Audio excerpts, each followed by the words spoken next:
Halo guys, jumpa lagi di Maca Manga. Kali ini seperti yang udah gue janjiin ya, gue bakal nge-review komik The Liminal Zone karya Junji Ito. Jadi sorry banget yang buat nungguin review Guns ya, karena inilah surprise-nya gitu. Cuma abis ini gue bakal nge-review Guns, jadi jangan khawatir. Jadi bisa dibilang Liminal Zone ini adalah karya terbarunya Sensei Junji Ito ya, karena ini itu dirilis baru aja yang versi Viz Media ini bulan Juli 2022. Jadi sekitar ya 5-6 bulan yang lalu ya. Jadi ini karya terbaru dia.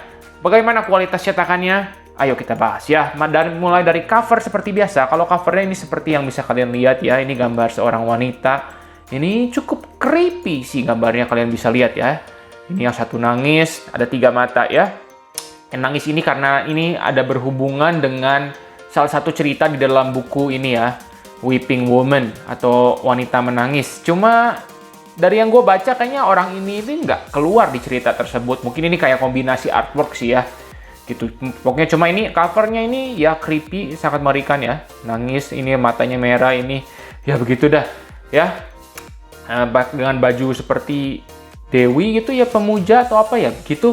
Bagian sampingnya itu bagus ya, karena seperti yang kalian bisa lihat di sini, ini motif chrome ya, Junji Ito nih, The Liminal Zone. Ini bener lah, kalau Viz Media itu bikin cover itu mantep-mantep sih emang. Ini juga tuh judul ini, The Liminal Zone ini juga dikasih motif apa tuh namanya, chrome ya, jadi mengkilap-mengkilap gitu sama dengan ini Junji Ito. Bagus dah intinya covernya ya. Bagian belakang, inilah bagian belakang yang gue suka ya. Nggak usah banyak omong tentang rangkuman cerita. Cukup aja ya dengan kata-kata kayak gini, tagline judul, What Destiny Awaits Them After the Wailing. Ya, takdir apakah yang menanti mereka sesudah bersedih, bla bla bla begitu. Ini ada harganya $20 ya, dan Viz Signature. Ya, dan buku ini itu adalah hardcover ya. Jadi harganya $20 ya. Kalau dirupiahin ya, taruh kurs rupiahnya 15.000 lebih ya, sekitar 310.000 lah ya. Dan memang kalau kalian cek toko buku online, Periplus atau apapun, kebanyakan jualnya itu dengan di kisaran harga 310 sampai 330.000 ya. Cuma ini gue beli waktu kemarin ada event diskon di Kinokuniya. Jadi ini jatuhnya sekitar 200.000, makanya gue beli juga ya. Karena ini bener-bener kalau kata gue sih value-nya bagus banget ya, sekitar 200.000 gue dapet gitu ya. Jadi ini sangat-sangat oke buat gue dengan harga 200.000. Cuma kalau buat harga 300.000 cukup mahal. Nanti bakal gue bahas kenapa ya. Dan kalian lihat ya, buku ini itu sebenarnya ada jaket buku ya. Cuma ini kan gue pakai sampul Mika. Jadi nggak kelihatan ya sampul bukunya kayak apa. Ini gue kasih cuplikannya, keadaan tanpa sampul buku seperti apa gambarnya. Ya kalau kata gue oke-oke aja sih, cuma dengan sampul buku lebih bagus jelas ya. Dan teksturnya itu kayak kertas kasar aja gitu di hardcovernya gitu, nggak ada yang spesial. Bagusan pakai jaket buku aja gitu ya. Nah, sekarang kita bahas masalah artwork ya. Satu hal yang mau gue bahas sebelum itu adalah warna ya. Kali ini pedit ya, mengingat harga bukunya ini $20 dan cukup tipis, 200 halaman. Halaman berwarna yang kita dapat yang full color gini cuma 1 ya. Kasarnya kalau kalian bandingin sama ini Junji Ito yang terbitan Indonesia, bahkan mereka lebih royal ya. Tuh, bisa diginiin. Dan ya tuh, ada halaman berwarnanya. Ini yang terbitan Indonesia. Ya, baru kali ini bisa gue puji terbitan Indonesia lebih wah dibanding Viz. Cuma ya tetap Junji Ito yang Indonesia ini bukan hardcover. Cuma oke, gue mengerti ya kenapa nggak hardcover, harganya segini. Nah, by the way ini ukurannya bisa kalian bandingin ya. Kalau kalian mau lihat Junji Ito ini sama yang versi Indonesia, komik terbitan Indonesia yang lain maksud gue gitu ya. Itu komplain gue yang pertama. Harusnya sebenarnya nggak usah terlalu banyak sih, cuma gue hanya berharap nih artworknya kan creepy ya, kayak gini nih. Ini sebenarnya harusnya bagusnya berwarna artwork yang belakang ini. Kenapa harusnya berwarna? Karena artwork ini itu udah pernah tampil di dalam cerita tuh kayak gini. Kalau kalian lihat, bahkan gue bisa bilang ini lebih serem ya, lebih creepy. Loh, dengan kontrasnya segala. Jadi harusnya ini berwarna dong. Halaman yang terakhir ini, itu aja sih komplain gue. Selebihnya sih bagus ya. Oke, sekarang kita bahas masalah artworknya. Seperti yang kalian udah lihat, artworknya Junji Ito itu tetap aja serem gitu kan. Tuh, dia itu ngegambar mayatnya itu gila-gilaan sih. Emang serem. Artworknya tuh kayak ini tuh. Ada atmosfernya patung-patung ini. Tuh. Ya. Jadi nggak usah khawatir. Tetap aja walaupun ini karangan dia tuh di tahun ini belum menurun kemampuannya. Ya kenapa juga menurun? Karena pengarang komik itu seiring perjalanan mereka pasti tambah bagus gambarnya. Dan ya ini tetap tuh creepy tuh kalau dibandingin sama Venus in Blind Spot ini kan yang udah pernah terbit di Indonesia. Gue bisa bilang sih gaya gambar dia oke, bagus juga gitu, konsisten ya, tetap creepy. Cuma lebih gimana ya, lebih horor di komik-komik dia sebelumnya, karena kayak gini kan ada jabang bayi segala yang tadi gue. Nah kayak gini ini gue nggak tahu, gue paling ngeri itu yang hantu-hantu yang bayi-bayi ya gitu ya. Tuh kayak gini gue serem gitu ya. Kalau di komik ini nggak cuma wanita aja gitu maksud gue. Tapi overall oke, gambarnya nggak ada ya tuh kayak gini tuh. Mayat wanitanya gini digambarin masih mengerikan. Tapi ya tuh mayatnya gitu. Detail ya gambarnya. Tuh kayak ini orang psycho ini. Wah bener ini serem gambarnya gitu. Jadi masalah untuk artwork tidak ada masalah ya. Sekarang gue mau bahas masalah cerita ya. Di Liminal Zone ini terdapat 4 cerita. Ya sebenarnya Liminal Zone ini juga bukan nama cerita di dalam buku ini. Liminal itu seperti gimana ya? Garis perbatasan gitu, kayak masa transisi lah gitulah. Zona transisi gitulah, itu. Nah, memang 4 cerita di dalam buku ini tuh kayak ada transisinya gitu antara dunia nyata dengan dunia lain. Makanya judul overall-nya The Liminal Zone gitu ya. Jadi kita bahas lagi ya. Ini ada 4 cerita. Dan gue bilang 3 cerita di buku ini itu bagus. Tapi 1 cerita rada-rada bojeng ya. Kurang bagus menurut gue ya. Tapi itu kan preferensi orang ya. Kita mulai aja dari cerita yang menurut gue paling bagus ya. Menurut gue cerita yang paling bagus itu Slumber. Ya, Slumber itu kayak tidur atau apa ya, gimana ya. Nah ya itu artinya ya slumber lah. Jadi ceritanya ini bukan cerita hantu sih, ini lebih cerita ke gimana ya, gaib sama psikolog ya. Jadi ceritanya ini ada pria, dia itu tiap kali dia tidur, dia itu bisa dapat penglihatan ada seseorang yang ngebunuh orang gitu. Dan dia merasa bahwa dirinya yang ngelakuin kejahatan tersebut gitu. Jadi kayak sleepwalking ya, jalan sambil tidur gitulah. Tuh, dia bingung gitu tuh. Dia tiap kali tidur mungkin dia ngelihat orang dibunuh, dan keesokan harinya dia ngelihat orang yang dia lihat tersebut itu beneran mati di berita gitu. Jadi dia merasa dia yang membunuh orang gitu. Padahal kenyataannya tidak seperti itulah ya, bukan tidak seperti itu juga. Ya nanti gua nggak mau spoiler, tapi pokoknya ini cerita paling bagus ya, karena serius deh, kalau dalam media buku ini gua nggak bisa ketakutan gitu, cuma lebih ke plot twist-nya itu yang bagus menurut gue di cerita Slumber ini gitu ya. Jadi ini cerita yang paling gue suka ya.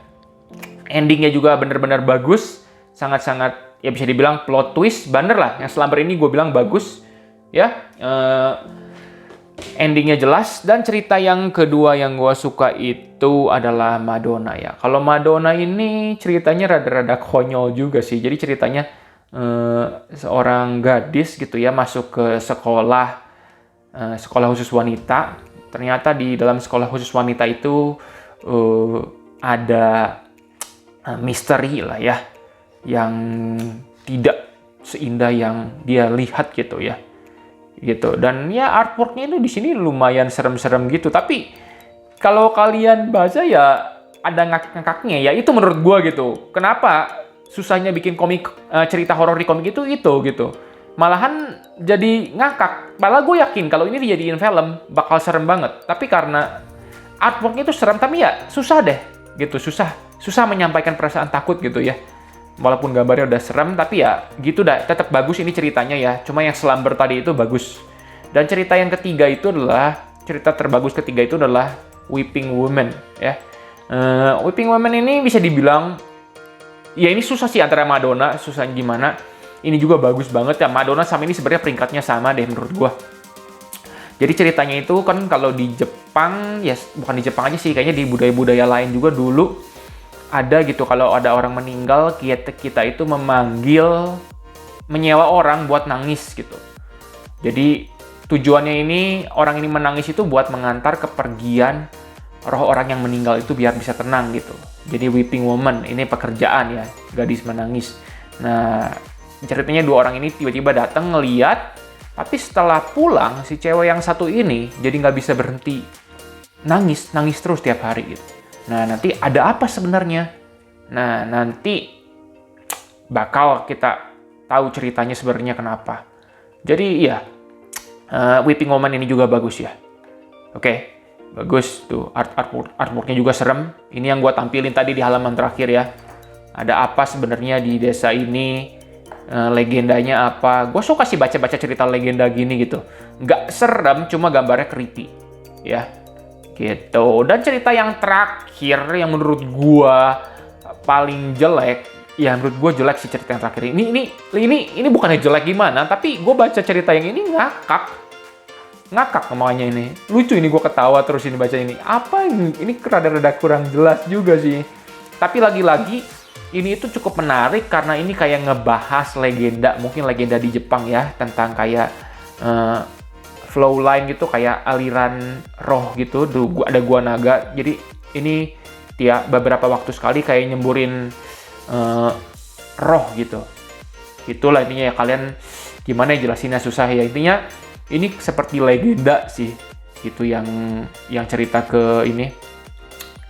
terakhir, cerita keempat yang gue suka ini, si Aokigahara gitu. Tapi overall 4 cerita di sini oke, bagus ya. Gue itu suka cerita yang ada endingnya jelas gitu, juntrungannya jelas. Makanya salah satu cerita favorit gue di karya Junji Ito itu Venus in Blind Spot gitu. Karena menurut gue cerita yang kayak ini Army of One gini, menurut gue ini bagus, tapi endingnya jadi ngambang gitu. Gue nggak suka cerita kayak gini gitu ya. Terus kayak cerita yang Edogawa Ranpo gini, yang Korsi, ini juga bagus, tapi endingnya kok gini. Ini yang gue kurang suka gitu. Makanya ya gue bilang ini Venus in Blind Spot ini kenapa? Karena jelas endingnya gitu. Dan ya keempat cerita di buku ini tuh jelas endingnya bagus gitu ya. Gue belum baca karya-karya Junji Ito yang lain ya.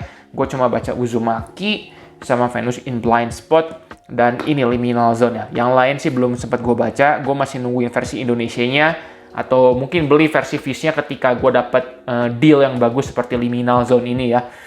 Tapi sejauh yang gue baca ini, dari ini gue bisa bilang Liminal Zone ini bagus ya. Ini melampaui si Ito Junji, Venus in Blind Spot lah. Terutama Slumber, itu cerita Slumber yang paling gue suka sejauh ini dari gue baca. Tapi kalau kalian bandingin sama Uzumaki, ya jelas Uzumaki lebih bagus. Karena ya otomatis Uzumaki itu dia 3 volume kasarnya kan. 3 volume dijadiin satu buku. Jadi si Junji Ito itu bisa ngebangun karakter dunianya lebih dalam gitu. Gitu ya. Mungkin di situ aja kekurangannya. Kalau ini kan cuma sekitar 60 halaman atau berapa halaman, jadi otomatis dia nggak bisa detailin ceritanya gitu. Tapi overall buat short story ini itu bagus ya. Liminal Zone ini oke. Jadi kesimpulannya gimana nih? Koleksi jangan nih, kalian nih harus beli nih. Buat penggemar Junji Ito sih gue nggak usah rekomendasiin atau apa ya. Jelas kalian bakal suka, gue yakin.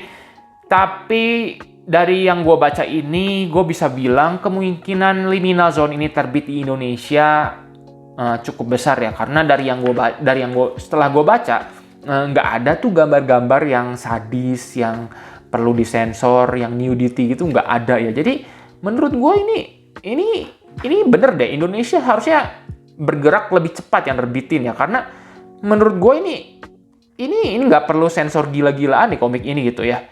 Jadi ini mantap Liminal Zone ini ya, semoga cepat terbit di Indonesia.